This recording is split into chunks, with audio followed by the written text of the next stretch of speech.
ভাই হুজুগে বাঙালি আমরা আমরা সিলে কান নিয়ে গেছে সিলের পিছে দৌড়াই, অথচ নিজের কান ধরে দেখি না।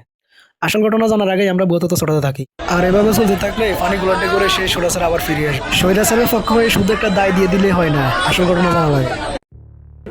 স্যার লক্ষ্য করবেন এখানে এই যে এই মেয়েটার সাথে এই যে পুরুষটা হিট করবে, এই হিট করলো মারলো, এই মেয়েটার পক্ষের ছেলেগুলো এসে এই যে উপর্যুপুরি একে কোপালো। আর এই যে মেয়েটা স্যার, এই মেয়েটার নাম গোলাপি, এই কল গার্ল, এ হচ্ছে এই ছেলেগুলোকে দিয়ে হানি ট্র্যাপ করানোর পর এই ছেলেগুলো দিয়ে খদ্দেরদের সর্বস্ব লুটে নেয় বলে এত আইডিয়া করা যাচ্ছে।